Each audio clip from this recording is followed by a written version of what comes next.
إياك نعبد وإياك نستعين بسم الله الرحمن الرحيم بسم الله الرحمن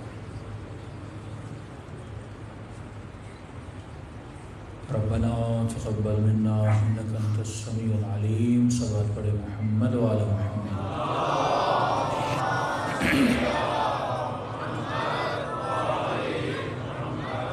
بسم الله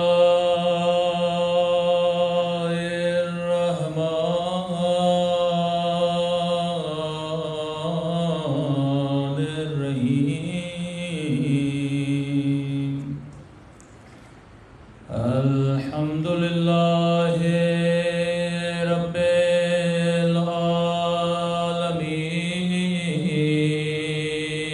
العالمين الحمد لله كما هو أهله الصلاة والسلام على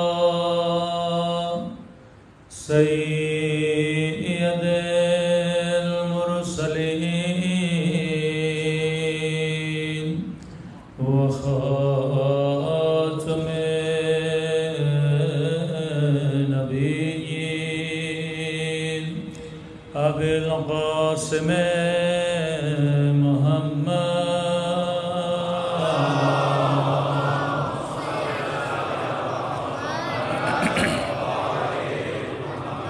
وعلى آله الطيبين الطاهرين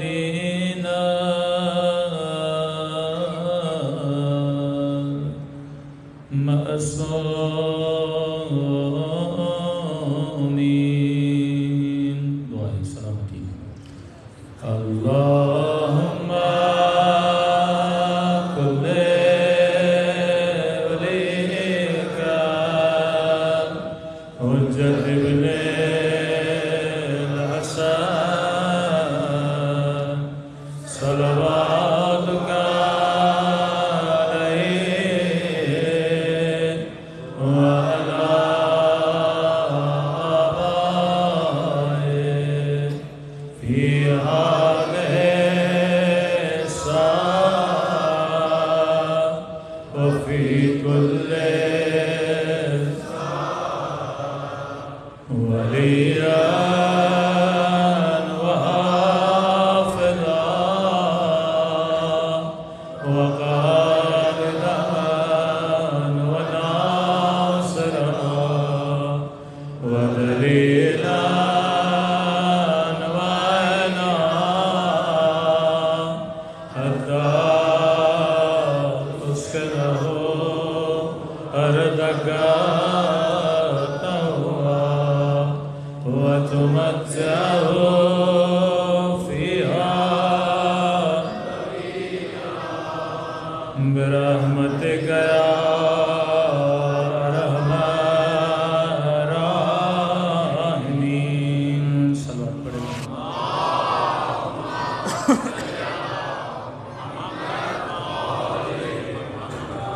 بسم الله الرحمن الرحيم رب اشرح لي صدري ويسر لي أمري واحلل عقدة من لساني يفقهوا قولي أما بعد فقد قال رسول الله إن الحسين مصباح الهدى وسفينة النجاة صلوات پڑھے محمد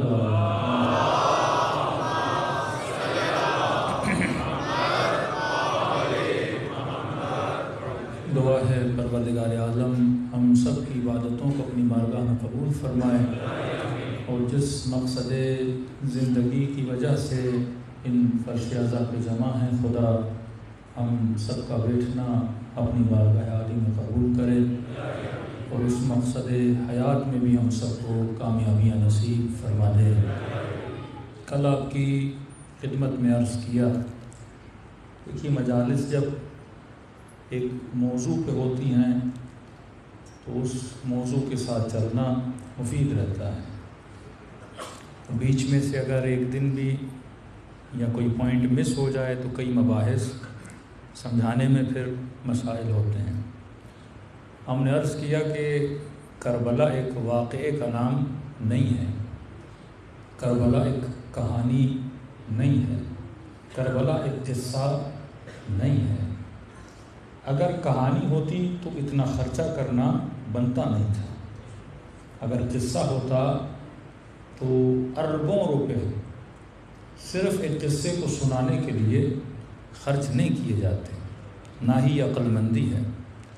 تبھی علماء فرماتے ہیں کہ کربلا کو اہل بیت نے ایک تہذیب کی شکل دی، کربلا کو ایک تحریک کی شکل دی کہ نسلیں فرش عزا پر آ کر صرف قصہ نہیں سنتی، نسلیں فرش عزا پر بیٹھ کر مہذب بنتی ہیں، نسلیں فرش عزا پر بیٹھ کر فکر حسین کو سیکھنے آتی ہیں۔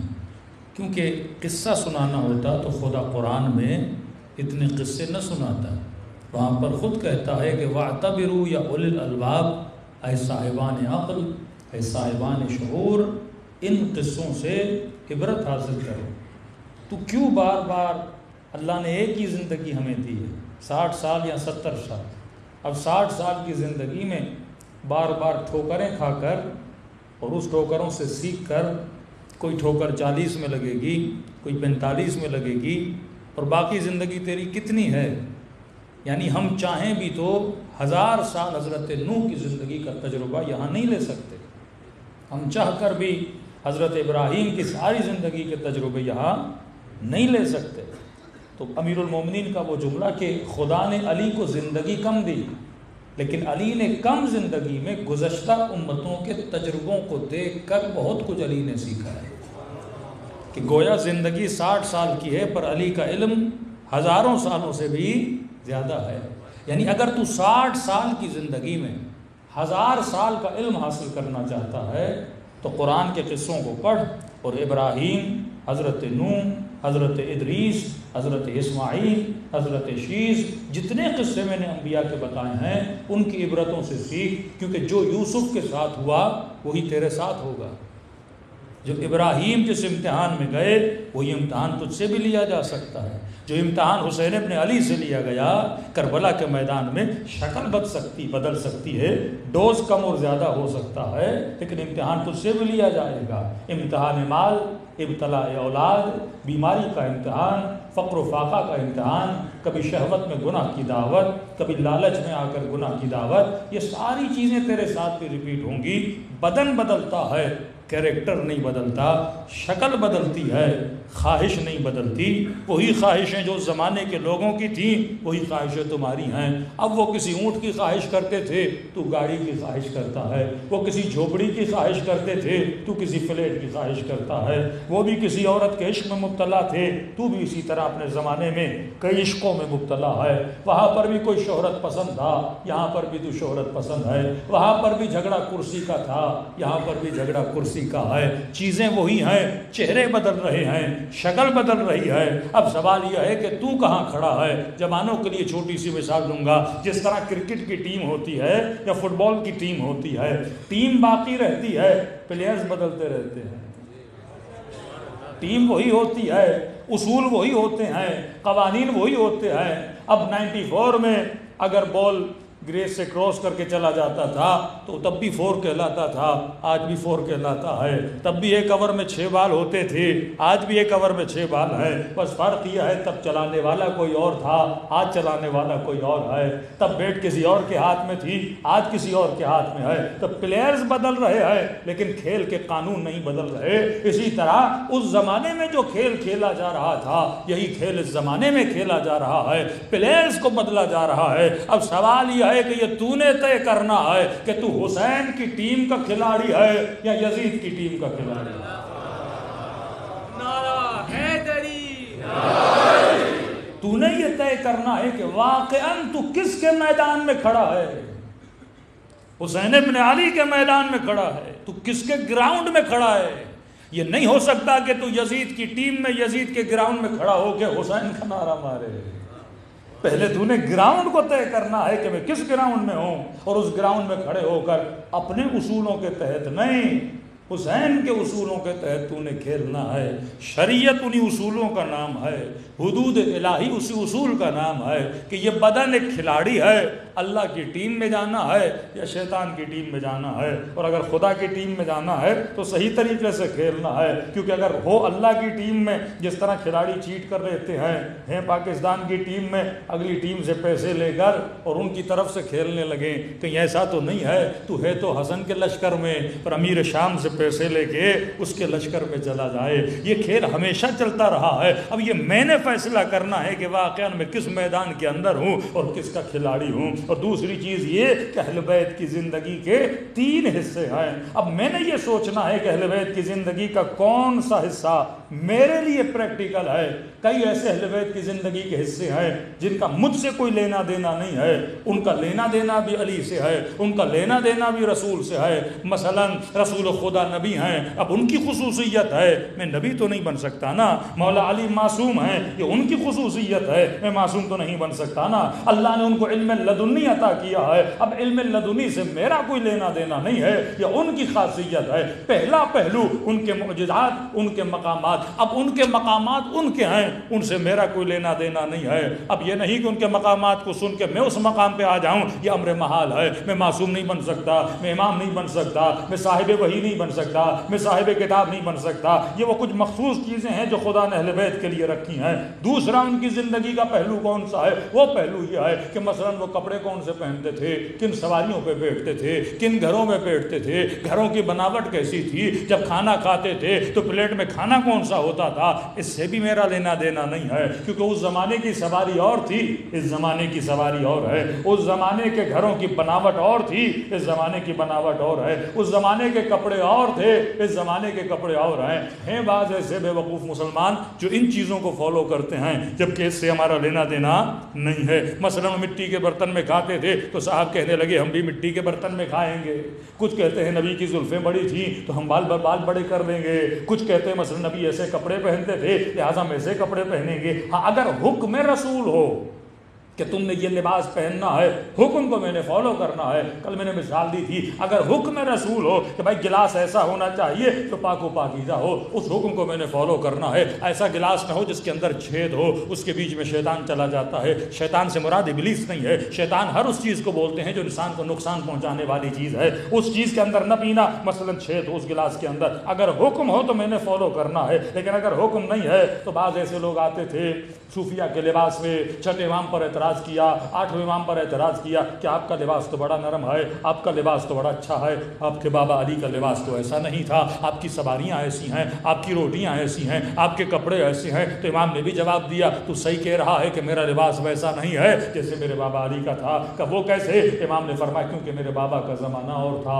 میرا زمانہ اور ہے. جب زمانہ بدلا تو لباس بھی بدل گیا. حکم اہل بیت ہو تو الگ بات ہے, لیکن یہ نہیں کہ وہ کچے گھروں میں رہتے تھے ہم بھی کچے گھروں میں رہے. بعض لوگ ایسے مقدس خشک پرور ہوتے ہیں جن کے وجود میں حکمت نہیں ہوتی. کسی خاتون نے کہا کہ مولانا میرے شوہر نے زندگی ہماری اجیرن کر دی ہے. میں نے کہا کیا کیا؟ کہ پہلے اچھا خاصا بڑا گھر تھا لیکن جب سے نجف ہو کر آیا ہے اب وہ گھر بیچ دیا, چھوٹا سا گھر لیا ہے. کہنے لگا میں علی کا گھر دیکھ کر آیا ہوں, بڑا چھوٹا سا گھر تھا. تو میں نے کہا ایسے گھر میں کیوں رہا رہے ہو؟ کہ نہیں علی کا گھر چھوٹا تھا لہٰذا ہم بھی چھوٹے گھر میں رہیں گے. بندے خدا کس نے کہا ہے کہ ان گھروں جیسے تم یہاں گھر بناؤ؟ پہلی بات وہ تصدیق کہاں ہے کہ علی کا گھر ایسا تھا بھی یا نہیں تھا. اگر خدا نے دیا ہے تو زندگی کرنا عیب نہیں ہے, اچھا گھر خریدنا گناہ نہیں ہے, اچھا لباس پہننا گناہ نہیں ہے. تو دوسری چیز بعض لوگ اس کو فالو کرتے ہیں, سارا دماغ اٹکا ہوا ہے کہ بال بڑے تھے یا بال چھوٹے تھے, زلفیں کیسی تھیں, کیا کرتے تھے کیا نہیں کرتے تھے. یہ کبھی نہیں کہا ان کا امامہ کیسا تھا ہم ویسا امامہ پہنیں گے. یا مثلا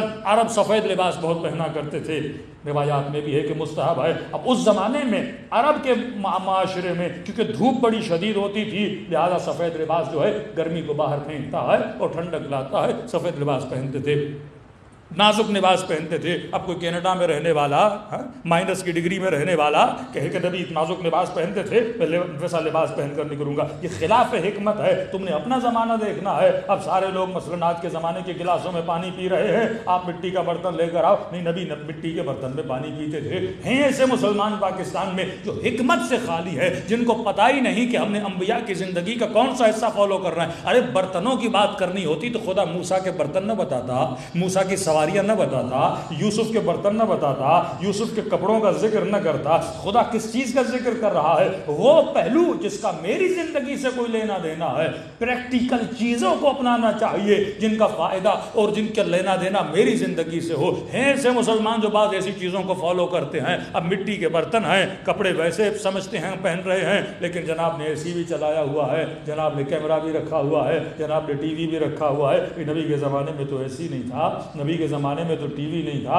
آپ کے نبی تو گدھے پہ بیٹھتے تھے، تو آپ بھی کوئی گدھا خرید لو۔ آپ کیوں بڑی بڑی گاڑیوں میں سفر کرتے ہو؟ تو کہیں کچھ اور کہیں کچھ۔ تو یہ عقل اس چیز کو تسلیم نہیں کرتی، اور اسی فکر نے اسلام کو مختلف ممالک میں بدنام کیا کہ مسلمانوں کی سوچ یہ ہے، یہ دقیانوسی سوچ ہے، ان کی پرانی سوچ ہے، یہ زمانے کے ساتھ چلنے کے عادی نہیں ہے۔ کیوں؟ کیونکہ وہ سوچ ان کے ذہن میں پڑ گئی، اس پہلو کو انہوں نے لیا جس پہلو کا میری زندگی سے لینا دینا نہیں تھا۔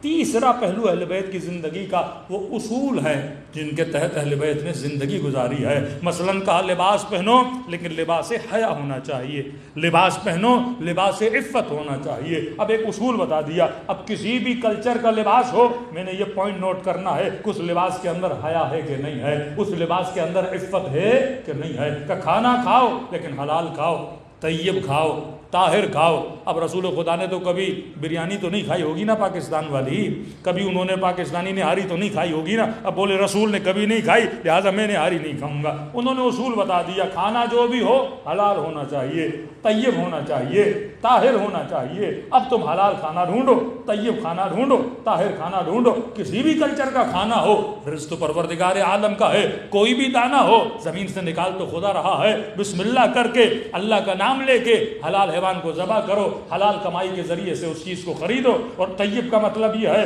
بنانے والی بسم اللہ پڑھ کے پاک و پاکیزہ برتن ہو، ہر چیز پاک و پاکیزہ ہو، وہ کھانا کیا ہو جاتا ہے؟ طیب ہو جاتا ہے۔ تو اہل بیت نے کیا بتائے؟ اصول بتائے۔ یہ اصول وہ ہیں جن کا لینا دینا میری زندگی سے ہے۔ اگر اصول اہل بیت کو اپناؤں گا تو دنیا بھی آباد ہوگی، آخرت بھی آباد ہوگی۔ صلوات پڑھے محمد و آل محمد۔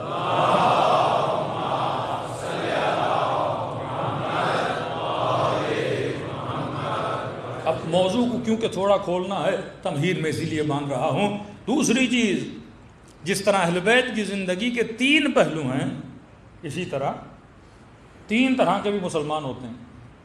اب مسلمان میں ہر فرقے میں 3 طرح کے لوگ ہوتے ہیں، وہ شیعہ ہو، سنی ہو، حنبلی ہو، شافعی ہو، کوئی بھی فرقہ، 3 طرح کے لوگ ہوتے ہیں۔ ایک وہ جو پکے شیعہ، یعنی مجلس میں آتے ہیں ایک ہدف لے کے، ایک مقصد لے کے کہ ہم نے جانا ہے، کچھ سیکھنا ہے اور اپنے وجود میں تبدیلی پیدا کرنی ہے۔ اگر مولا کا فرمان سنا، اس پہ میں نے کیا کرنا ہے؟ عمل کرنا ہے۔ چھٹے امام امام جعفر صادق علیہ السلام،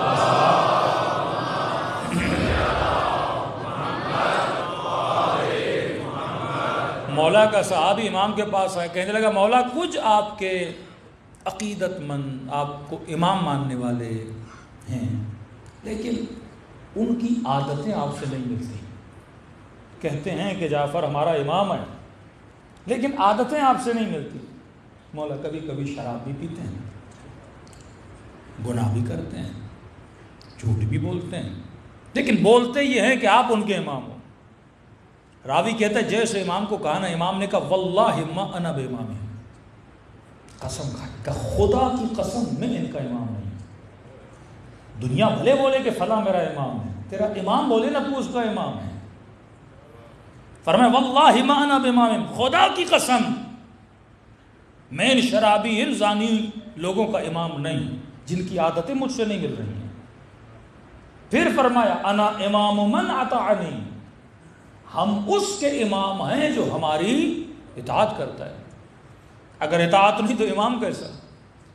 آپ بولو مولانا صاحب اس مسجد کے پیش امام ہیں، ہاں ساری جماعت کھڑی ہو جائے اور ایک بندہ صف میں کھڑا جماعت کے ساتھ ہے، بول بھی رہا ہے یہ پیش امام ہے، لیکن نماز اپنے حساب سے پڑھے جا رہا ہے، تو مجمع بھی اس کو اٹھا کے باہر پھینکے گا، بھائی فرادہ پڑھنی ہے پیچھے جا کے پڑھ، جماعت کو کیوں ڈسٹرب کر رہے ہیں؟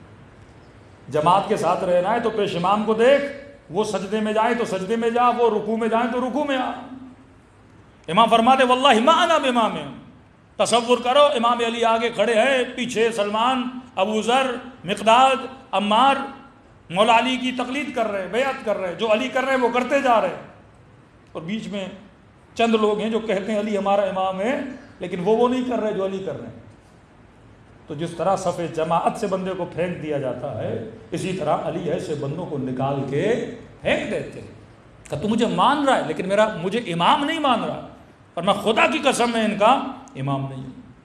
اب 3 طرح کے مسلمان ہیں، ہر فرقے میں، ہر جماعت میں، ہر مذہب میں۔ پہلے وہ جو واقعاً اہل بیت کو امام مانتے ہیں۔ امام کا مطلب میں مأموم ہوں، وہ امام ہے، جو امام کرے میں کروں۔ جب میں نے بول دیا معصوم ہے، مطلب خطا نہیں۔ جب میں نے بول دیا علم لدنی ان کے پاس ہے، اب علم میں بھی خطا نہیں ہے۔ جب میں نے بول دیا وہ انما یرید اللہ کے مظہر ہے، عمل میں بھی خطا نہیں ہے۔ جب یہ تینوں چیزیں میرے لیے مصدقہ ہو گئی کہ معصوم جو کہے جو کرے اس میں خطا نہیں ہے، تو اب میرے اوپر واجب ہے نا کہ میں اسے کیا کروں، فالو کروں۔ 3 طرح کے لوگ، پہلے وہ جو اہل بیت کو واقع امام مانتے ہیں، مجلسوں میں آتے ہیں، معصومین کے فرامین سنتے ہیں، عمل کرتے ہیں۔ دوسرا وہ طبقہ جو مجلس میں عادتاً آتا ہے، کوئی بندہ بچپن سے نماز پڑھ رہا ہے، عادت ہو گئی ہے، بچپن سے مجلس میں آ رہا ہے، عادت ہو گئی، عادتاً آ رہا ہے۔ 4 لوگ پوچھیں گے بھائی محرم آیا تھا، محرم کا چاند نظر آیا، مجلس میں گئے کہ نہیں؟ ہم نے جواب تو دینا ہے نا کہیں تو میں گیا۔ یہ بھی عیب ہے کہ لوگوں کو پتا بھی ہو بندہ شیعہ ہے، بھلے ان پریکٹیکل ہو، پریکٹسنگ شیعہ نہ ہو، لیکن بولنا تو پڑتا ہے میں فلاں مجلس میں گیا تھا دل فشوری کے لیے۔ تیسرے وہ شیعہ، وہ مسلم جو سیکولر ہیں، جو لبرل ہیں، ان کی شیعت 3 جگہوں پہ ظاہر ہوتی ہے۔ ایک جب یہ پیدا ہوتے ہیں کان میں اذان، دوسرا جب نکاح کرنا ہوتا ہے مولوی بلاتے ہیں، نکاح کے وقت پتہ چلتا ہے بندہ شیعہ ہے یا سنی ہے۔ امامے والا آیا تو پتہ چلا شیعہ ہے بھائی۔ اب شادی کو دیکھ کے نہیں لگتا یہ شیعہ ہے، مکس گیدرنگ کو دیکھ کے نہیں لگتا یہ شیعہ ہے، اس کی بیٹیوں کو، اس کی بیوی کو دیکھ کے نہیں لگتا یہ شیعہ ہے، کسی اینگل سے نہیں لگتا یہ شیعہ ہے۔ اس میں وہ سیکولر ہے، اب سیکولر سب ایک جیسے ہوتے ہیں، بے دین، وہاں نہیں لگتا، لیکن مولوی بلائے گا نکاح کے وقت شیعہ۔ دوسرا جب مرتا ہے اس وقت شیعہ ہوتا ہے۔ جنازہ کون پڑھائے گا؟ مولانا صاحب پڑھائیں گے۔ تلقین کون پڑھائے گا؟ مولانا صاحب پڑھائیں گے۔ اب یہ وہ طبقہ ہے مجلس میں آتا ہے، کیونکہ یہ تینوں طبقے ایک چیز میں کامن ہیں، کیونکہ ان تینوں کا امام کون ہے؟ علی ہے۔ تینوں امیر المومنین کو مانتے ہیں۔ اب کوئی بولے شہباز شریف رسول کو مانتا ہے کہ نہیں؟ سب بولیں گے نا مانتے ہیں۔ کون سا پاکستان کا سیاستدان ہے جو اللہ کو نہ مانے، رسول کو نہ مانے؟ کلمہ تو پڑھتے ہیں لیکن کیا واقعاً پریکٹسنگ رسول کی باتوں کو مانتے ہیں؟ جس اسمبلی کے فلور پہ یہ بولا جائے کہ ہم آتے ہیں اور ان کے کمروں سے شراب کی بوتلیں نظر آتی ہیں، اور اسمبلی کا ممبر بولے، اور اس اسمبلی میں جس کے اوپر بڑا لکھا ہوا لا الہ الا اللہ محمد رسول اللہ، ہاں کتنے لوگ اس اسمبلی میں شرابی ہوں گے؟ مور دین 80%، مور دین 80%۔ شاید تھوڑے بہت جو مذہبی جماعتیں وہ لوگ نہ پیتے ہیں۔ ہم تو جی بھی گئے، جی بھی اپنے شیعہ ہیں مومنین، وہاں کے مولانا سے کہا مولانا ان کو بولیے صحیح طریقے سے تو ووٹ دیں، کہ مولانا سارے پینے پلانے والے ہیں۔ رفیق کی صحبت بندے پہ اثر ڈالتی ہے، برا دوست، بری محفل، برا ماحول بندے کو گندا کر دیتا ہے۔ نجاشی امیر المومنین کا بندہ تھا، مسجد میں آئے، مولا کے خطبے سنے، رات کو آ رہا تھا، راستے میں چند دوستوں نے کہا چل ہمارے ساتھ گھر، برے دوست تھے۔ امیر المومنین کہتے ہیں بروں کی محفل میں نہ بیٹھا کر، کیونکہ شیطان کم سے شروع کرتا ہے پر کم پہ راضی نہیں ہوتا، یہ تیری بھول ہے، تھوڑے سے شروع کرواتا ہے۔ تھوڑے میں کیا ہے؟ شراب کا ایک قطرہ ہے، ایک سے کیا ہوتا ہے؟ وہ تھوڑے سے شروع کراتا ہے۔ جن جن لوگوں میں بری عادتیں ہیں سب نے تھوڑے سے شروع کیا تھا۔ اب ایک سگریٹ پھونک مارنے سے کیا ہوتا ہے؟ پھونک سے کیا ہوگا؟ 1 پھونک، 2 پھونک، 4 پھونک، آج دن میں 1 ڈبی جاتی ہے۔ تھوڑے سے شروع کرواتا ہے، لیکن یہ یاد رکھنا یہ کم پہ راضی نہیں ہوتا۔ لے گئے اس کے دوست سے، شراب کی محفل لگی، علی کی محفل میں بیٹھنے والا ہے یہ بندہ. 4-5 دوست لے گئے شراب کی محفل, تھوڑا پی لے, تھوڑے سے کیا ہوتا ہے, تھوڑے سے کیا ہوتا ہے. اس کو 1 گھونٹ 2 گھونٹ اس نے اتنا پیا, مستی کے عالم میں باہر آیا, غلط باتیں کرنے لگا. لوگوں نے پکڑا, علی کی خدمت میں لے گئے. امام نے فرمایا یہ انجام ہے غلط دوستیوں میں بیٹھنے کا. لوگوں نے کہا مولا اپنا بندہ ہے معاف کر دو. امام نے کہا وہ امام کیسا ہے, تو یہ دیکھے اپنا ہے یا غیر ہے. یہ بھی تو مثالیں ہیں نا, بتائیں اس منبر سے کہ ہم تو مولا کے اپنے ہیں. ارے یہی تو عدالت علی ہے. یہ پاکستان نہیں ہے کہ سفارشی پرچیاں چلیں گی مرنے کے بعد. یہ عدالت علی ہے. کہ علی چھوڑ کے چلا جائے گا. امام نے کہا فرق نہیں پڑتا, 100 کوڑے مارے اس کو. اگلے دن جب اسے ہوش آیا نا کہ علی نے کوڑے مارے ہیں عوام کے سامنے, کھلی مسجد میں, دوستوں کے سامنے, علی معاف کرنے پہ آتے تو معاف کر دیتے. عدالت علی سے برداشت نہیں ہوئی. اگلے دن امیر شام کا سپاہی بن گیا, علی کو چھوڑ کے چلا گیا. اصل یہ ماجرا ہے کہ انسان واقعہ ہم دیکھے کہ میری زندگی کے اصول کون سے ہیں. اب یہ جو تیسرا طبقہ ہے, اب ایک چیز میں کامن ہے, عادی شیعہ بھی علی کو امام مانتا ہے, پریکٹسنگ شیعہ بھی علی کو امام مانتا ہے, لبرل اینڈ سیکولر شیعہ بھی علی بن ابی طالب کو امام مانتا ہے. تو امام ماننا مولا کی زندگی کا کون سا حصہ ہے؟ پہلا حصہ ہے. ان کے معجزات, ان کی کرامتیں, ان کی شجاعتیں. اب مجلسیں بھی 3 ٹائپ کی ہوتی ہیں. ایک وہ مجلس جس میں صرف اہل بیت کی زندگی کا پہلا حصہ بیان کیا جاتا ہے. ایک وہ مجلس جس میں اہل بیت کی زندگی کا دوسرا حصہ, گھوڑا کیسا تھا, کپڑے کیسے تھے, علی کی جوتی کیسی تھی, روٹی جب جو کی کھاتے تھے گھٹنوں پہ توڑ کے کھاتے تھے, سن کے بڑا مزہ آتا. پر کتنے دن تم نے یہ روٹی کھائی ہے, کتنے دن تم نے وہ علی ابن ابی طالب کی جوتیاں پہنی ہیں. پریکٹیکل نہیں ہے اس زمانے میں کہ ہم جو کی روٹیاں گھٹنوں پہ توڑ کے کھائیں. ایک رات میں 1000 رکعت علی نماز, تم نے کب زندگی میں 1000 رکعت نماز پڑھی ہے؟ یہ فضیلت علی ابن ابی طالب کی ہے. آغا خوئی کہتے ہیں میں نے ایک رات بڑی کوشش کی کہ میں پڑھ کے دیکھوں, تو کہتے ہیں تقریباً 600 رکعت میں پڑھ پایا. اس کے بعد بدن میں جان ہی نہیں تھی. کہ یہ علی کا کام ہے, خوئی کا کام نہیں ہے کہ ایک رات میں 1000 رکعت کوئی بندہ پڑھ سکے. شبہ قدر میں 100 رکعت بندہ نماز پڑھتا ہے. ہم نے ایک دفعہ غلطی کر کے مومنین کو پڑھا دی تھی اس سال آسٹریلیا میں, تو اگلے دن سارے شکایت کرتے مولانا گھٹنوں میں جان ہی نہیں اگلے دن پڑھنے کی. میں نے کہا اب اندازہ لگاؤ کہ علی کی عبادت کا معیار کیا تھا. اور ہم نے جو پڑھائی وہ صرف واجبات تھی, اس میں صلوات بھی ہم نے کاٹ دی, صرف واجبات, اور 180 کی سپیڈ والی نماز تھی وہ. اب سوچو علی 1000 رکعت نماز ایک رات میں پڑھتے تھے. ایک پہلو یہ. اب 3 طبقے ہیں نا.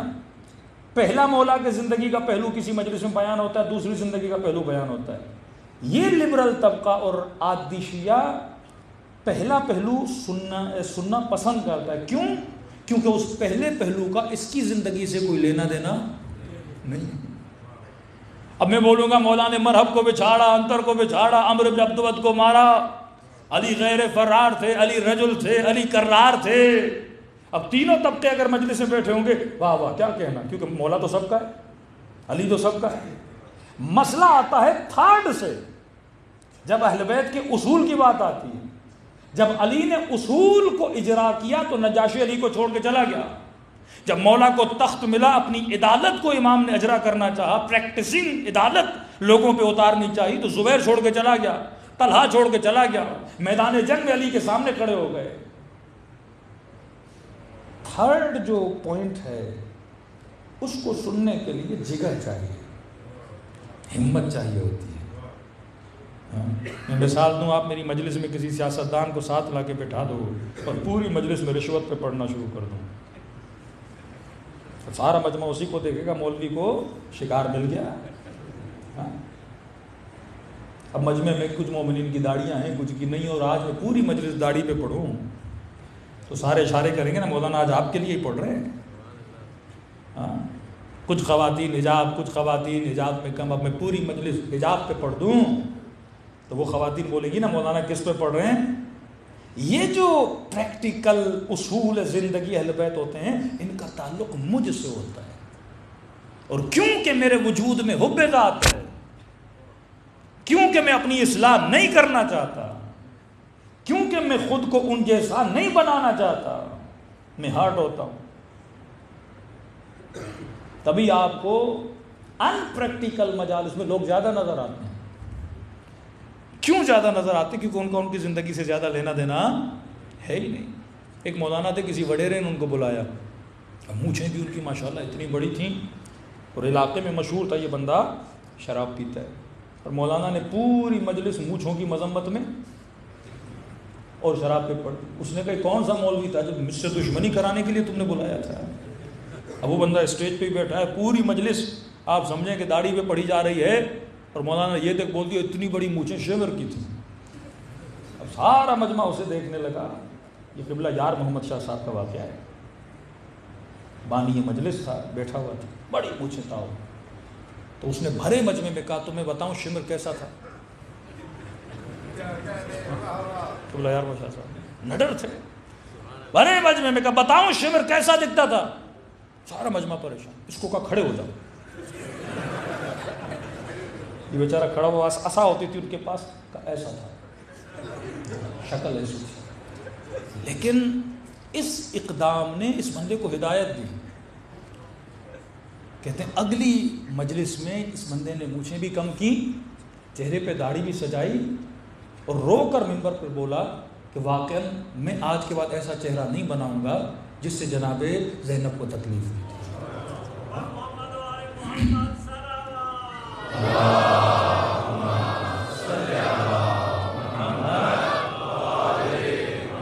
کیونکہ حدیث رسول بھی، اہل بیت کی حدیث بھی، ایک اپنی شکلوں کو کافروں کی طرح نہ بنایا کرو۔ مومن کا ایک اپنا حلیہ ہوتا ہے، ایک اپنی پہچان بنایا کرو۔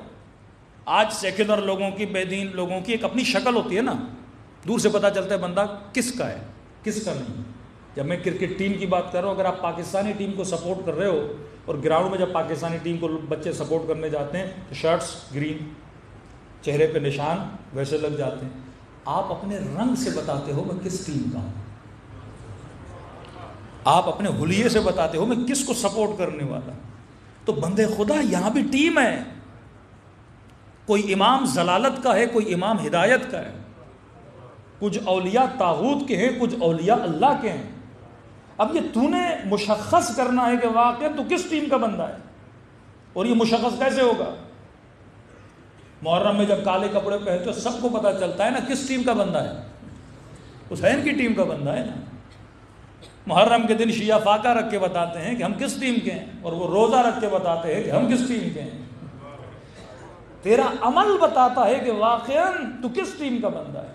تو یہ جو اہل بیت کی زندگی کا تیسرا اصول ہے، یہ وہ لوگ برداشت نہیں کرتے، کیونکہ واقعی لاہور میں بھی مجالس ہوتی ہیں، وہ مجالس کرانے والیاں کون ہیں؟ ڈانسرز، ایکٹرز، سنگرز، ساری دنیا کے گندے کام کرنے والی ہیں، محرم آتا ہے مجلسیں کرواتی ہیں۔ کیا اجر ملے گا؟ قطعاً۔ قرآن کہتا ہے انما یتقبل اللہ من المتقین، میں عمل اس کا قبول کرتا ہوں جو صاحب تقوی ہے۔ قرآن کی آیت ہے، اگر تقوی نہیں تو عمل قبول نہیں۔ بھائی کیا ضرورت ہے خدا کو 16-17 قسمیں کھانے کی؟ والشمس وضحاها والقمر اذا تلاها والنهار اذا جلاها والليل اذا يغشاها والسماء وما بناها فالهمها فجور تقواها قد افلح من زكاها۔ اتنی قسمیں کھانے کے بعد کہے کہ کامیاب وہ ہے جس نے اپنے نفس کو پاک و پاکیزہ کیا۔ کس طرح بتائے خدا، کس زبان میں خدا اس انسان سے بات کرے، کتنی وضاحت میں خدا اسے بتائے، برملا خدا بتا رہا ہے، لیکن انسان سمجھنے والا سمجھتا ہے نا۔ کہتے ہر بندے کا ظرف ہوتا ہے، پہلے دیکھ تیرا ظرف کتنا ہے، اگر اس ظرف میں جگہ نہیں ہے تو فائدہ نہیں، پہلے ظرف میں جگہ پیدا کر۔ اگر یہ گلاس گندگی سے بھرا ہو میں کہاں پانی ڈالوں گا اس میں؟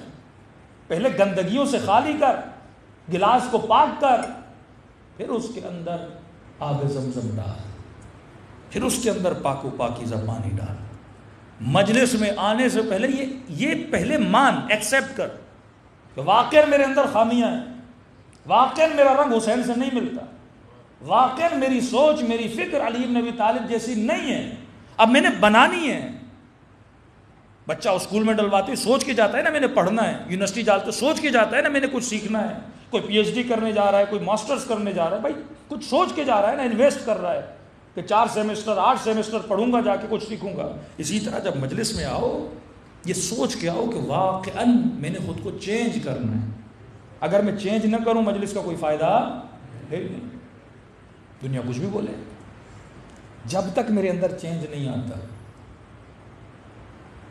اسلام کا مطلب عمل ہے، جہاں جہاں یا ایھا الذین آمنوا ہے بعد میں ہے وعملوا الصالحات، جو ایمان لائے پھر کیا کیا، عمل صالح انجام دیا۔ صلوات پڑھے محمد علیہ۔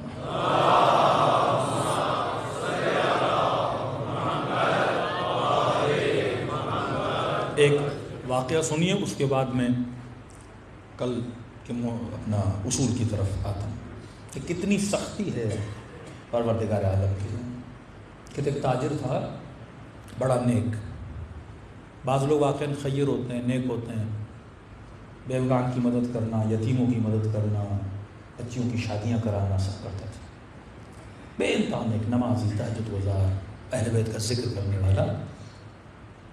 رات کو اس نے خواب دیکھا، خواب میں اس نے کیا دیکھا کہ ملائک گویا یہ مر چکا ہے، ملائکوں نے اس کا حساب و کتاب کیا، کہا بھائی تیری فائل کلیئر ہے، جنت جا۔ کہ کہاں ہے جنت؟ کہ دیکھ یہ 3-4 پہاڑیاں ان کو پار کرے گا، آگے کیا ہے؟ جنت۔ بڑا خوش ہوا خواب کے عالم میں، کہ سب کلیئر ہے، سب کلیئر ہے۔ کہتے آگے بڑھا، اب اس کا بزنس کیا تھا؟ یہ مارکیٹ میں چنے بیچتا تھا، ہول سیلر، مطلب پورے ملک کو سپلائی کرتا تھا چنے دال یہ کھانے پینے کے جو آئٹم ہوتے ہیں۔ اب کہتا جب آگے بڑھا انہوں نے کہا بس یہ 3-4 پہاڑیاں پار کرے گا آگے جنت ہے، حساب کلیئر ہے۔ کہتا جب پہاڑیوں کے قریب پہنچا تو کیا دیکھا؟ پہاڑیاں مٹی کے ٹینوں سے نہیں بنی ہوئی، چنے سے بنی ہوئی، ایک چنے کی پہاڑی، دوسری چنے کی پہاڑی، تیسری چنے کی پہاڑی۔ اب کہتا ہے مٹی ہوتی پاؤں رکھتا اوپر چڑھتا، چنے پہ کیسے چڑھوں؟ پاؤں رکھتا پھسل جاتا، چنوں کے اندر چلا جاتا، دوسرا پاؤں رکھتا چنے کے اندر۔ میں نے کہا اب یہ چلتا جاؤں گا کبھی اس پہاڑی کو پار ہی نہیں کر، بڑی کوشش کی لیکن وہ چنے کی پہاڑی پہ پار ہی نہیں کر پا رہا۔ اتنے میں کرے آنکھ کھل گئی۔ نیک بندوں کو خدا خواب میں بتاتا ہے یہاں پہ غلطی کر رہے ہیں، سدھار، موت قریب ہے، آنے والا ہے۔ نیک بندوں کو خدا پہلے بتاتا ہے، متنبع کرتا ہے، ہر مجلس امام حسین تجھے بیدار کرنے کے لیے موت کبھی بھی آ سکتی ہے۔ تبھی فرمایا ہر مجلس کو زندگی کی آخری مجلس سمجھ کے سنا کر، ایسے نہیں ہر محفل دعا کو آخری سمجھ۔ کہتا اٹھا، حساب و کتاب کیا، کیا ماجرا ہے، چنے کی پہاڑیاں، دکان میں گیا، شاگردوں کو بلایا، لیبر کو بلایا، میں نے کہا بتاؤ تم میں سے کسی نے کوئی غلطی کی ہے کیا بیچنے میں کرنے میں؟ سب نے کہا نہیں، سارا حساب و کتاب ساری ڈائریاں لکھی ہوئی ہیں۔ پھر ان کو بلایا، کہ وزن میں ناپ میں تو کوئی تو تم نے کچھ تو کیا ہوگا۔ ایک شاگرد نے کہا استاد جی ایک کام ہم کرتے ہیں۔ تو کیا کرتے ہیں؟ کہ ہم چنوں پہ پانی لگاتے ہیں، اس سے کیا ہوتا ہے؟ وزن بڑھتا ہے۔ کپاس کی بعض لوگ فصلیں بیچتے ہیں نا تو پانی لگاتے ہیں تاکہ وزن کیا ہو جائے؟ بڑھ جائے۔ کہ بدبختو کس نے کہا تم پانی لگاؤ؟ کہ زیادہ نہیں، 1000 گرام میں 100 گرام پانی کا وزن ہوتا ہے۔ کہ کس نے کہا؟ مجھ سے پوچھ کے کیا؟ کہ نہیں استاد جی مارکیٹ کا اصول ہے، سبھی کر رہے ہیں، ہم کوئی انوکھی چیز نہیں کر رہے، سبھی پانی لگاتے ہم بھی لگا رہے ہیں۔ کہ تم نے سب کو نہیں دیکھنا، تم نے علی کی راہ کو دیکھنا۔ اصول زندگی امیر المومنین اگر زندگی میں نہ ہو بندہ وہاں پھنس جاتا ہے۔ اللہ پوچھے گا کہ تم نے سنا تھا کہ نہیں، تمہیں پتا تھا کہ نہیں، اگر پتا تھا پھر تم نے زندگی کو بنایا کیوں نہیں؟ تو ہم نے کہا کہ اہل بیت کی زندگی کا پہلا اصول خوف پروردگار عالم۔ اور خوف کا مطلب یہ نہیں کہ بندہ زبان سے کہے کہ میرے دل میں اللہ کا خوف ہے۔ معصوم فرماتے ہیں 5 نشانیاں ہیں خوف خدا کی، اگر یہ نشانیاں تیرے اندر ہیں اس کا مطلب تیرے وجود میں خوف پروردگار عالم ہے۔ پہلی نشانی کل عرض کیا کہ اللہ کو کیا مانے؟ ناظر مانیں، شاہد مانیں کہ اللہ ہمیشہ مجھے دیکھ رہا ہے، علانیہ و سرا، یہ نہیں کہ صرف لوگوں کے سامنے دیکھ رہا ہے، جب میں اپنی تنہائیوں میں جاتا ہوں اس وقت بھی پروردگار عالم مجھے دیکھ رہا ہے۔ ڈیٹیل میں بات کی۔ دوسری چیز، زندگی میں سب سے زیادہ پریورٹی کس کی ہونی چاہیے؟ پروردگار عالم کی ہونی چاہیے۔ جب بھی کوئی فیصلہ لو، جاب کرو، کسی خاتون کا انتخاب کرو شادی کے لیے، بیوی اگر کسی مرد کا انتخاب کرے شادی کے لیے، کس کو دیکھے؟ اللہ کو دیکھے کہ اس بندے کے وجود میں خدا کی محبت کتنی ہے۔ ہم پریورٹی کس کو دیکھتے ہیں؟ مال ہے کہ نہیں، گھر کتنا بڑا ہے، یہ بھی چیزیں ضروری ہیں، لیکن فاسٹ کس کو دیکھنا ہے؟ میں نے خوف پروردگار عالم کو دیکھنا ہے۔ کس ملک میں جا رہا ہوں، کہاں رہ رہا ہوں، کیسی تربیت ہے، مال مل جائے گا، ٹیکنالوجی مل جائے گی، لیکن سوال یہ ہے تیرے دین کا کیا ہوگا، تیرے خدا کا کیا ہوگا، تیرے بچوں کا کیا ہوگا، ان کی تربیت کا کیا ہوگا؟ فاسٹ بندہ کسے دیکھے؟ پروردگار عالم کو دیکھے۔ فاسٹ پرائورٹی جو اہل بیت کی زندگی میں نظر آتا تھا، ہر فیصلہ کرنے سے پہلے اللہ کو رکھتے تھے۔ جناب زینب کے شوہر مکے میں ابھی عبداللہ حسین کے لیے امان نامہ لائے، بڑی منتیں کی گورنر کی کہ جب تک امام حسین مکے میں ہیں کوئی امام کو نقصان نہ پہنچا پائے، حکومت کی طرف سے امام پہ کوئی اٹیک نہیں ہوگا، تو ظاہر سیفٹی ایک امان نامہ مجھے دو۔ اب ظاہر تاجر تھے، انہوں نے امان نامہ لیا، امام حسین کو جا کر دیا کہ مولا میں نے آپ کے لیے امان نامہ دیا ہے، اب بچوں کو آپ کو کوئی کچھ بھی نہیں کرے گا۔ امام فرماتے تو نے بڑی زحمت کی امان نامہ لایا، لیکن خیر الامان امان اللہ، بہترین امان امان خدا ہوتا ہے، اور حسین کو اس امان نامے کی ضرورت نہیں، کیونکہ حسین امن الہی میں زندگی بسر کر رہا ہے۔ اول خدا ہر فیصلے میں پریورٹی کیا ہونا چاہیے؟ پروردگار عالم ہونا چاہیے۔ تیسری چیز، اب اکثر لوگ سمجھتے ہیں کہ نماز پڑھ لی، روزہ رکھ لیا، مجلس کر لی تو لہذا ہمارے وجود میں خوف خدا ہے۔ تیسری چیز، ایتھیکل ایگریمنٹس، عقود اخلاقی، تعہدات اخلاقی۔ کیا مطلب؟ فرماتے ہیں کہ من یؤذی جارہ لیس منا، جو اپنے ہمسائے کو اذیت دے، تکلیف دے، وہ ہم اہل بیت میں سے نہیں ہے۔ اخلاقی اعتبار سے معاشرے میں تیرا اخلاق کیسا ہے؟ اگر خوف خدا ہوگا تو اخلاق کا خیال رکھے گا۔ 5 سال ہو گئے بندہ گھر میں رہ رہا ہے، بھائی آپ کا ہمسایہ کون ہے مولانا پتہ ہی نہیں۔ فرمایا یہودی بھی اگر تیرا ہمسایہ ہونا اس کا خیال رکھا، تیرے اوپر کیا ہے؟ واجب ہے۔ عقود اخلاقی۔ ایک مرتبہ آپ ماں کا خیال کرتے ہو کیونکہ ماں سے محبت ہے، ٹھیک، بیٹی کا خیال کرتے ہو بیٹی سے کیا ہے؟ محبت ہے، لیکن کچھ ایگریمنٹس ہوتے ہیں، جب مثلا آپ کی شادی ہوتی ہے، اب ہو سکتا ہے کسی ایسی سے ہو جس سے محبت ہے، اب آپ اس کا خیال تو کرو گے، لیکن کس چیز کی وجہ سے؟ محبت کی وجہ سے۔ یہ بھی سیلفشنس ہے، محبت کی وجہ سے خیال کر رہے ہو نا۔ ایک مرتبہ نہیں، محبت نہیں ہے، آپ روڈ پہ جا رہے ہو کسی غریب بندے کی مدد کی، اب اس سے محبت تو نہیں ہے نا، کس وجہ سے کر رہے ہو؟ اخلاق الہی کی وجہ سے مدد کر رہے ہو۔ اسی طرح کئی ایگریمنٹس، اسپیشلی میاں بیوی کے جو ایگریمنٹس ہوتے ہیں وہ اس طرح کے ہوتے ہیں، ضروری نہیں کہ دونوں میں محبت ہو، لیکن ہم نے اخلاقیات کا خیال کرنا ہے۔ اگر خوف پروردگار عالم ہوگا، ایک مومن جب چھٹے امام کی خدمت میں آیا تو امام نے کہا کہ بیٹی کس کو دی ہے؟ تو امام نے اسے 2 صورتیں بتائیں۔ فرمایا ایک مرتبہ تم مال دے کر، دولت دے کر، جاہو حشم دے کر اپنی بیٹی کی شادی کسی سے کرواتا ہے۔ اب شادی کے بعد 2 کنڈیشنز ہیں، اگر اس کو تیری بیٹی پسند آ گئی وہ اس پسند کی وجہ سے اس کا کیا کرے گا؟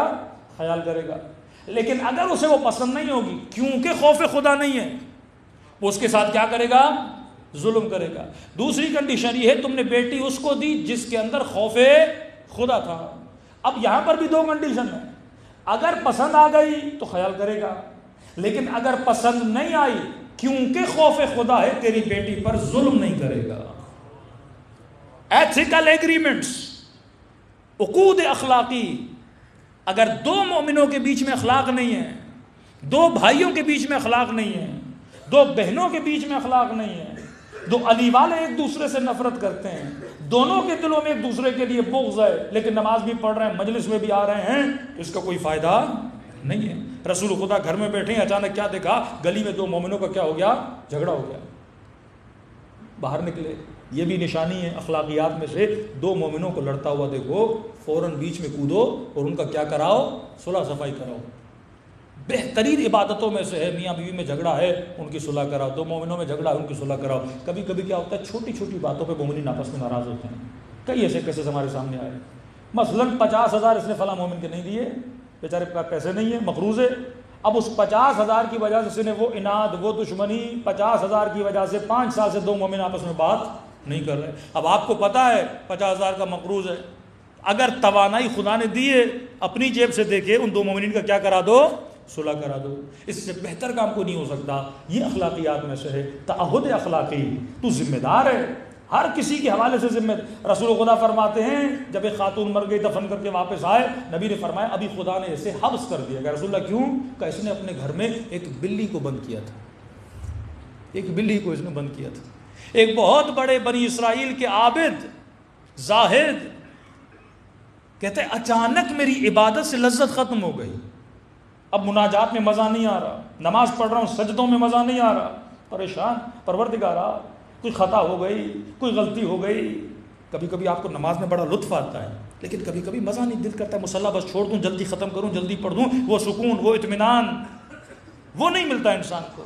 کہتا ہے اللہ کے ساتھ راز و نیاز کیا, رات کو سو گیا, خواب کے عالم میں اللہ کے فرشتے کو دیکھا. عبادت میں کیوں نہیں مزہ آ رہا؟ کہ شکا من کا عصفورہ, اللہ کی دربار میں تجھ سے ایک چڑیا نے شکایت کی ہے.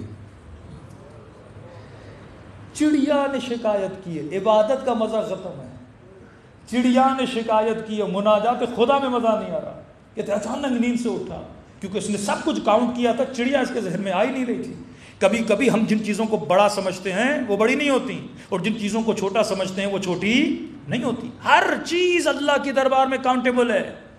تو اخلاق کے اعتبار سے ایک درخت کے لیے بھی ذمہ دار ہے, ایک حیوان کے لیے بھی ذمہ دار ہے, ہمسائے کے لیے ذمہ دار ہے, بیوی کے حساب سے ذمہ دار ہے. تیرا اخلاق گھر میں, تیرا اخلاق روڈ پہ, تیرا اخلاق بازار میں, تیرا اخلاق دکان پر, ہر کسی سے تیرا اخلاق کیسا ہے. اور اگر اخلاق برا ہے, وہ بندہ اللہ کی دربار میں شکایت کرتا ہے, عبادت میں مزہ نہیں آئے گا, عبادت میں لذت نہیں آئے گی. کبھی کبھی مومنین فون کرتے مولانا بڑی عبادت میں لذت تھی, اچانک سے عبادت سے لذت ختم ہو. ہم فوراً کہتے ہیں حساب و کتاب کر, کہیں ماں سے بے احترامی تو نہیں کی, کہیں بیوی کا دل تو نہیں دکھایا, کہیں بیٹے کا دل تو نہیں دکھایا, کہیں بہن کا دل تو نہیں دکھایا, کہیں مذاق میں 4 دوستوں میں بیٹھ کے کسی مومن کا مذاق تو تم نے نہیں اڑایا کہ اس مومن کا دل رنجیدہ ہو گیا ہو. اللہ ان چیزوں کو کاؤنٹ کرتا ہے. کہتے اچانک میں نے سوچا یہ کون سی چڑیا ہے جس نے اللہ کی دربار میں میری شکایت کی ہے. کہتے اچانک مجھے یاد آیا, ایک دن چڑیا کھڑکی پہ بیٹھی تھی, میرے بیٹے نے مجھے کہا بابا ایسے کمرے میں لاؤ تاکہ میں اس کے ساتھ کیا کروں, کھیلوں کودوں. کہتے کھڑکی بند کی میں نے, یہ بیچاری چڑیا 3 گھنٹے 4 گھنٹے کبھی ادھر اڑ رہی ہے کبھی ادھر اڑ رہی ہے, اور میں اور میرے بیٹے اس چڑیا سے کیا لے رہے تھے, مزے لے رہے تھے. جسے تو مزہ سمجھ رہا تھا خدا اسے تیرے لیے سزا بنا رہا تھا.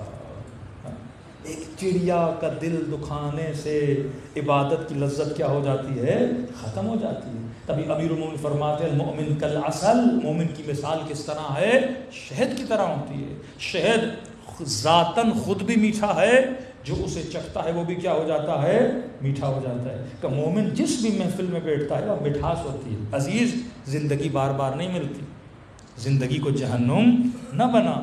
جو دیا ہے خدا نے اسی میں انسان کیا رہے, خوش رہے. تو اگلی صفت میں آتا ہوں. دیکھا 2 مومن آپس میں لڑ رہے ہیں, رسول خدا دوڑے, بھئی کیا ماجرا ہوا؟ کہ یا رسول اللہ اس نے 30,000 مثلاً درہم میرے پیسے لیے ہیں, اتنا عرصہ گزر گیا نہیں دے رہا, اتنی بار گھر گیا نہیں دے رہا, اب مجبور ہوا اس کا گریبان پکڑوں.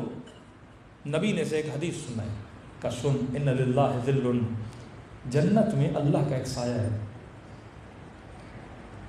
فرمایا اس سائے کے نیچے وہ بیٹھیں گے جو مومن کو معاف کرنے کا جذبہ رکھتا ہے. مختلف چیزیں اللہ نے جنت میں بنائی ہوئی ہیں. قیامت کے دن مولا فرماتے ہیں شدت کی گرمی ہوگی, گویا پسینے کا سیلاب ہوگا, ہزاروں سال لوگ وہاں پہ کھڑے رہیں گے. مقدارہ 50,000 سنہ, 50,000 سال کے برابر. ایک ہی دن ہے قیامت, 10 دن نہیں ہے, لیکن ہے 50,000 سال کے برابر. فرمایا اس دن ایک اللہ کا سایہ ہوگا, ایک سائبان ہوگا. اس سائبان کے نیچے وہ لوگ کھڑے ہوں گے جن کا اخلاق اچھا تھا اور مومن کو معاف کرنے کا جذبہ رکھتا تھا. اس نے جیسے حدیث سنی کہ یا رسول اللہ وہبت لہ ثلث, میں نے اپنا تیسرا حصہ، مثلا اگر 30,000 تھے 10,000 میں نے اس سائے کے لیے اسے معاف کیے تاکہ وہاں پہ مجھے کیا ملے؟ سائے الہی ملے۔ یا رسول اللہ باقی جو 10,000 ہے آپ کی خاطر 1 سال کی اس کی میں نے کیا دے دی؟ مہلت دے دی، 1 سال کے بعد پیسے دے، لیکن یا رسول اللہ گھر پہ کچھ کھانے کے لیے نہیں، کم از کم 10,000 تو میرے واپس کرتے، کچھ گھر بھی تو میں لے کر جاؤں۔ نبی نے پھر اس کے لیے کیا کی؟ دعا کی اور اسے پابند کیا، اسے 10,000 دے۔ اس طرح دو مومنوں کے بیچ میں رسول خدا کیا کرواتے تھے؟ صلح کرواتے تھے۔ آج دیکھنا ہے، میں اکثر ایام اعظام مومنین کو تاکید کرتا ہوں، بندے خدا، اے خاتون، اے علی کے شیعہ، جب تو کالا لباس پہن کر بحریہ ٹاؤن کی گلیوں میں، روڈوں میں، پنڈی کے روڈوں پہ چلتا ہے، لوگ نہ تجھے جانتے ہیں نہ تیرے باپ کو جانتے ہیں، لوگ کالے لباس کو جانتے ہیں۔ اگر تو غلطی کرے گا تجھے کون جانتا ہے؟ کیا بولیں گے؟ شیعوں کی عورتیں ایسی ہوتی ہیں، شیعوں کے جوان ایسے ہوتے ہیں۔ اگر ان دنوں میں ہم کچھ غلطی کریں گے تو اپنی امیج کو کیا کریں گے؟ غلط کریں گے۔ اور امیر المومنین فرماتے کونوا لنا زینا، اے شیعہ ایسا کردار بناؤ، علی کے لیے کیا بنو؟ باعث زینت بنو، باعث حسن بنو، دنیا تجھے دیکھ کر ہماری تعریفیں کرنے لگے کہ یہ اثر ہے علی ابن ابی طالب کی تربیت کا، یہ اثر ہے مجلس حسین کی تہذیب کا۔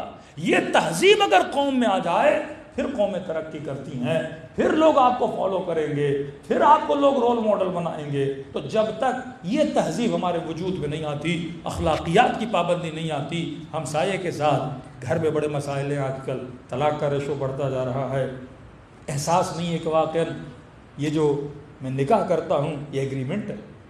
کس کے ساتھ ایگریمنٹ؟ خدا کے ساتھ ایگریمنٹ، اللہ کے ساتھ۔ ورنہ نکاح اور زنا میں فرق کیا ہے؟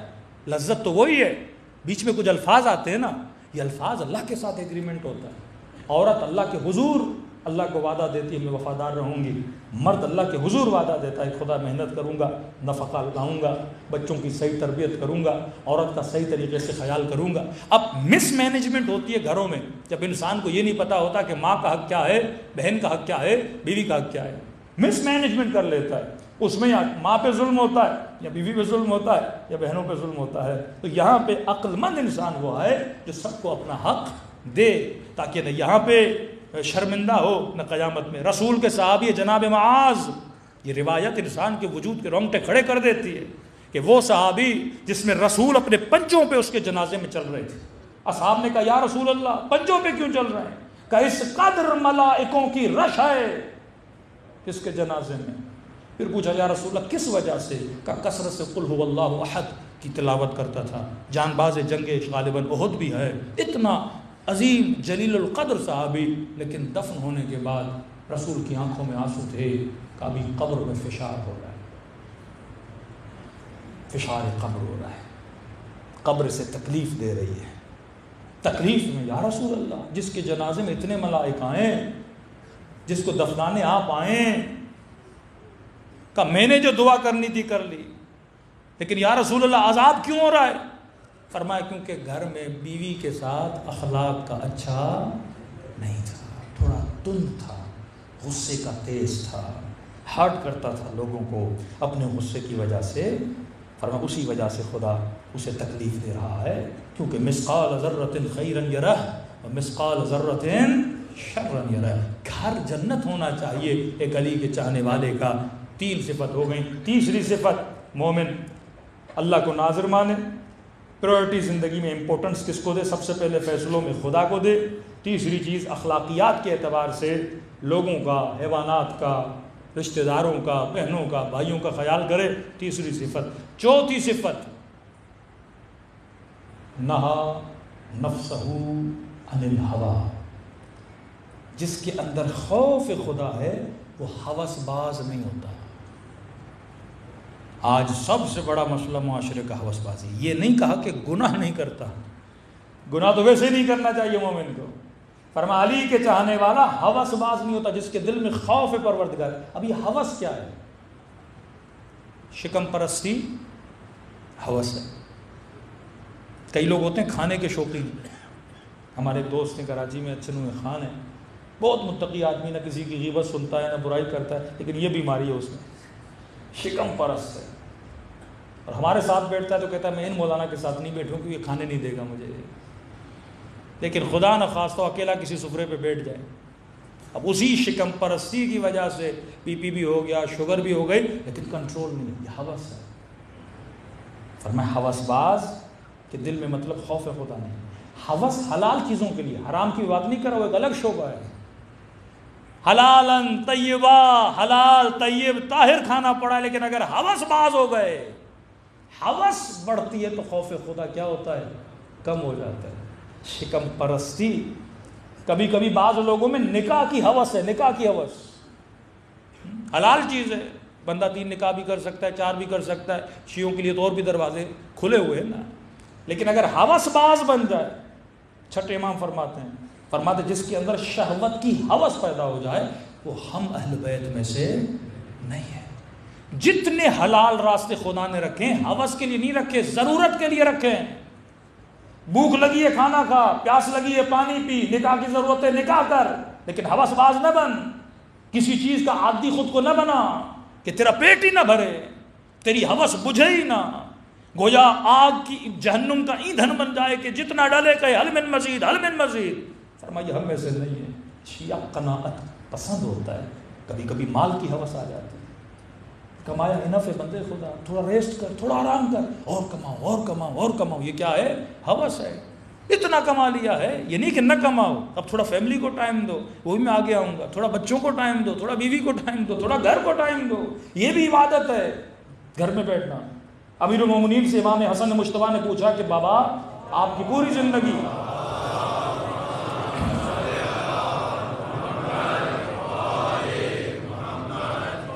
آپ کی زندگی تربیت رسول خدا میں گزری ہے, بابا میرے جد زندگی کیسے گزارتے تھے؟ امام نے فرمایا اپنے وقت کو چند حصوں میں رسول خدا تقسیم کرتے تھے. جزءاً للہ, جزءاً لأہلہ, جزءاً لنفسہ. فرمایا اپنے وقت کو 3 حصوں میں تقسیم کرتے تھے. ایک جز اللہ کے لیے, اب اس میں کسی کو انٹرفیئر کرنے نہیں دیتے تھے. نبی کی بیوی کہتی ہے نا, آدھی رات کو اٹھتے تھے, رسول خدا بستر پہ نہیں ہوتے تھے, ڈھونڈتے ڈھونڈتے کیا دیکھتی تھی, مصلی عبادت پہ بیٹھے. جزء اللہ, یا رسول اللہ اتنی, یہ میرا معاملہ اور اللہ کا معاملہ ہے. جزء اللہ, ایک حصہ مخصوص کر دیتے تھے, 1 گھنٹہ 2 گھنٹہ میں نے رب کے لیے رکھنا ہے, اللہ کے لیے رکھنا ہے. اور اس میں لذت ملتی ہے. جتنی آپ کی مینٹل پرابلمس ہوتی ہیں, انزائٹی, ڈپریشن, اس تعلق کو بنانے سے وہ کیا ہو جاتا ہے, سب کچھ ختم ہو جاتا ہے. جزء للہ, اللہ کے لیے ایک جز رکھتے تھے. جزء لأہلہ, ایک حصہ رسول خدا رکھتے تھے اپنے گھر والوں کے لیے, بیوی کے لیے. یہاں تک امیر المومنین فرماتے ہیں کہ جب گھر میں بیٹھتے تھے, خاتون حولہ ہوتی تھی, وہ رسول خدا کے گھر میں عطر بیچنے والی عورت تھی, وہ آتی تھی, بیٹھتی تھی, رسول خدا پھر اس سے بھی باتیں کرتے تھے. ہاں بھائی کتنا بکا, کتنا ملا, لوگوں نے خریدا کہ نہیں خریدا, پھر اس سے باتیں کرتے تھے. جزء لأہلہ, اس اہل میں لوگ بھی ہیں, بیوی بھی ہے, بچے بھی ہیں, تو اپنی اولاد کے ساتھ کتنے گھنٹے گزارتا ہے, تو اپنی بیوی کے ساتھ کتنے گھنٹے گزارتا ہے. ہاں, یہ ہر چیز پروردگار عالم سوال کرے گا. رات کے اینڈ میں 5 منٹ جاتا ہے ماں کے کمرے میں. ایک مومن کو مولانا شرم آتی ہے امی کے ہاتھوں کو بوسا دو, شرم آتی ہے والد کے ہاتھوں کو بوسا دو. میں گناہ کرتے وقت شرم نہیں آتی. یہ شیطان کے وسوسے ہیں کہ بندہ اچھا کام کرے, اس میں اچھے کام میں کیسی شرم, شرم تو برے کام میں آنی چاہیے, نیکی میں کیسی شرم, نیکی اور پوچھ پوچھ. بہترین سیرت اہل بیت یہی ہے. گھروں کا ماحول اگر بنانا چاہتے ہو, جزء للہ, ایک جز اللہ کے لیے. جزء لأہلہ, ایک جز کس کے لیے رکھتے تھے, اہل و عیال کے لیے, بیوی کے لیے, بچوں کے لیے رکھتے تھے. جزء لنفس, ایک حصہ پھر اپنے لیے رکھتے تھے. انسان کو اپنے بھی گھومنے کی پھرنے کی ضرورت پڑتی ہے. انسان خود بھی دنیا کو تھوڑا دیکھے, تھوڑی واک پہ چلا جائے. دین کا مطلب یہ نہیں 24 گھنٹہ بندہ مصلی عبادت پر بیٹھا رہے. تو فرمایا چوتھی چیز, چوتھی نشانی جو خوف خدا کی ہے کہ انسان میں ہوا و ہوس نہیں ہوتی. یہ چیزوں کو کاؤنٹ کرتا ہے کہ بدن کو کھانے کی کتنی ضرورت ہے, بدن کو مختلف چیزوں کی کتنی ضرورت ہے, ان ضرورتوں کو پورا کرتا ہے. 5ویں چیز خوف خدا کی یہ ہے, جنہوں نے کہا قالوا ربنا اللہ ثم استقاموا, خوف خدا رکھنے والوں کے وجود میں استقامت ہوتی ہے, ضعف ایمانی نہیں ہوتا. اور کہ اگر یہ استقامت دیکھنی ہے تو کربلا کے میدان میں آ. کوفے والوں نے خط لکھے, استقامت نہیں ہے. 17 لوگ تھے ابن زیاد کے پاس, اور باہر کتنے تھے, 6000 لوگ. کہاں 17 کہاں 6000. زیاد نے ان کو مسجد میں بلایا, عورتوں کو, پہلے مردوں کو بلایا, تقریر کی, کہا میں وہ فصلیں دیکھ رہا ہوں, لوگ بیٹھے تھے اسی طرح, کہا میں وہ فصلیں دیکھ رہا ہوں جو کٹنے کے لیے تیار ہے. استقامت نہیں تھی, خوف آیا کہ اب سب کے سر کاٹے گا. 17 لوگ لے کر آئے تھے. ان کی عورتوں کو بلایا کہ شوہروں کو روکو ورنہ وہ کچھ کروں گا جن کا تم عورتوں نے سوچا بھی نہیں ہوگا. وجود میں کب کپاہٹ تاری ہوگی. کوئی بیٹا لے گئی کھینچ کے, کوئی شوہر لے گئی کھینچ کے, اور جب وقت نماز ہوا 6000 تھے. مسلم نے مڑ کے دیکھا 6 بھی نہیں کھڑے ہوئے تھے.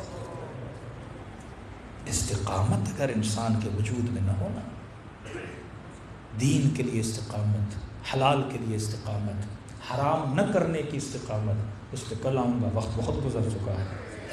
5 نشانیاں گھر جا کے ان پہ سوچئے گا, بچوں کو بتائیے گا کہ میرے لال اگر خوف خدا ہے ان پوائنٹس کو سمجھو, اور یہ 5 پوائنٹس اگر میری زندگی میں آ جائیں خوف خدا کمپلیٹ ہو جائے گا. پھر زندگی دنیا بھی جنت, انسان کی آخرت بھی جنت. سب بات پڑھے محمد و آل محمد.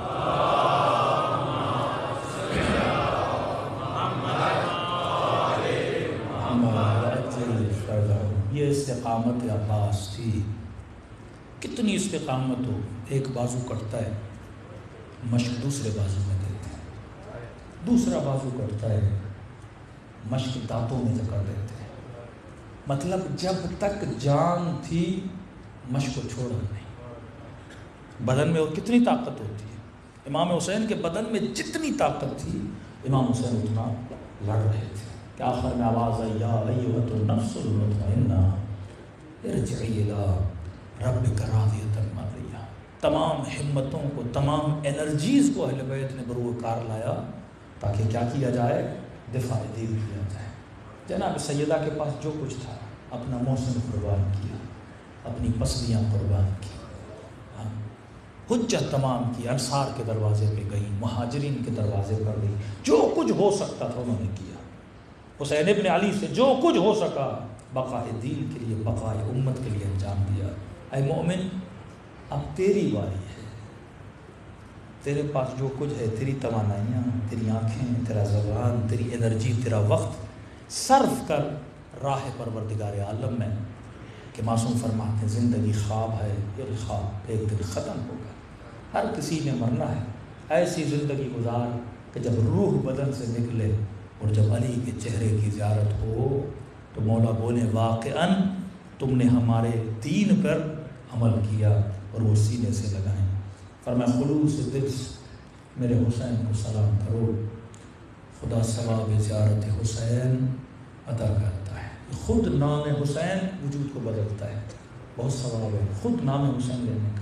انشاءاللہ کل اس پہ ایک واقعہ بھی بیان کریں گے کہ عالم برزخ میں ایک بندے کو امام نے مدد کی, صرف وہ نام حسین لیا کرتا تھا. جتنا تو ہمیں یاد کرے گا اتنا ہم تجھے یاد کریں گے. دلوں کو کربلا لے جائیں, سلام کریں اپنے آقا کی مسئولیوں پہ. السلام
میرا سلام ہو سکینہ کے زخمی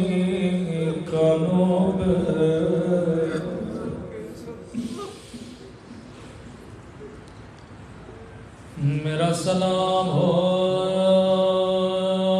ننھی بچی کے جلے ہوئے کرتے پہ، میرا سلام ہو رباب کی اجڑی ہوئی گودی پہ، میرا سلام ہو علی اکبر کے چھلنی سینے پہ، میرا سلام ہو اس درد بھرے منظر پہ جب حسین نے گھوڑے سے اتر کر دو کٹے ہوئے بازو اٹھائے، بازوؤں کو چوم کے کہا عباس میری کمر ٹوٹ گئی،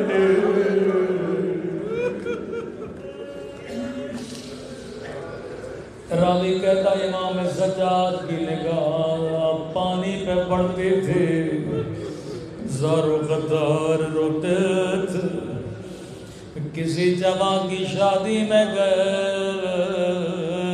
ہائے علی اکبر کر کے روتے تھے، بازار میں گئے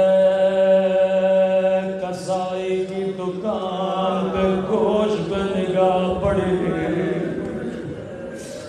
ہائے میرا بابا میرا غریب بابا، کسی نے کہا مولا شہادت تو آپ کا ورثہ ہے، اتنا روتے کیوں ہے؟ کہنے لگے تو نے صحیح کہا شہادت میرا ورثہ ہے، آئے پوچھنے والے یعقوب کا ایک یوسف گم ہوا تھا، اتنا روئے وَبِيَضَّتْ عَيْنَاهُ، لیکن کربلا میں میرے 18 یوسف مارے گئے، لیکن تو نے صحیح کہا شہادت ہمارا ورثہ ہے، علی اصغر کے گلے میں تیر کا لگنا یہ میرا ورثہ تھا، میرے بابا کے بدن پہ گھوڑوں کا دوڑ جانا یہ سجاد کا ورثہ تھا، او میرے علی اکبر کے سینے میں برچھی کا لگنا یہ میرا ورثہ تھا، لیکن پوچھنے والے تو نے انصاف نہ کیا، یہ بتا کیا شرابی کے دربار میں کیا بازاروں میں ماں بہنوں کے ساتھ جانا کیا یہ بھی سجاد کا ورثہ تھا؟ میں قربان امام سجاد آپ کی مظلومیت میں 40 سال خون روتے رہے، راوی کہتا ہے مولا جب بھی بازار میں آتے تھے ہم گوشت پہ کپڑا ڈال دیتے تھے، ایک دن مولا آئے میں کپڑا ڈالنا بھول گیا، مولا کی نگاہ گوشت پہ پڑ گئی، فریادیں کر کے کہنے لگے ہائے میرا غریب بابا، ہائے میرا پردیسی بابا، میں نے کہا مولا پتہ نہیں صاحب آنے والے ہیں، پتہ ہوتا میں کپڑا ڈال دیتا، کسائی کو بلایا ادھر آ، یہ بتایا جب تو نے حیوان کو ذبح کیا کیا تو نے اسے پانی پلایا تھا یا نہیں؟ کہتا ہے مولا میں مسلمان ہوں، میں نے پانی پلایا تھا۔ ایک مرتبہ کربلا کا رخ کر کے کہنے لگے ہائے میرا 6 مہینے کا علی اصغر، ہائے 3 دن کا پیاسا علی اصغر،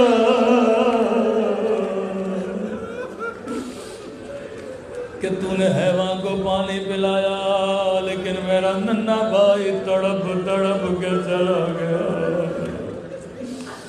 اگلے سوال نے پورے بازار کو تڑپا دیا، کہنے لگے قصائی جب تو نے گلا کاٹا تھا کیا تو نے چھری کو تیز کیا تھا یا نہیں؟ کہتا ہے مولا مجھے پتا ہے تیز کرنا ہوتا ہے تاکہ جانور کو کٹنے میں تکلیف نہ ہو۔ رو کے کہنے لگے ہائے میرا غریب بابا، وہ خنجر کن سے 7 بار کیا۔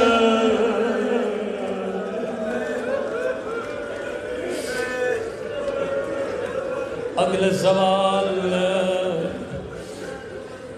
پورے بازار میں کوہرام مچا دیا، فرمایا قصائی جب تو نے اس حیوان کو ذبح کیا کسی اور حیوان کے سامنے تو نہ کیا۔ کہتا ہے مولا میں مسلمان ہوں، میں آپ کا چاہنے والا ہوں، یہ شیعوں کو سفارش ہے کبھی حیوان کو حیوان کے سامنے ذبح نہ کیا کرو۔ مولا میں نے پیچھے جا کے ذبح کیا، فریاد کر کے کہنے لگے ہائے میری پھوپھی زینب 70 قدموں سے دیکھ رہی تھی، والشبر جالس على صدره۔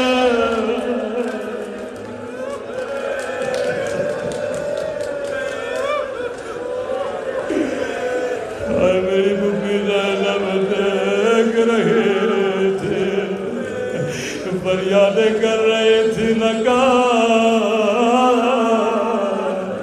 اما زہرا نے چکیا پیس پیس کے بولا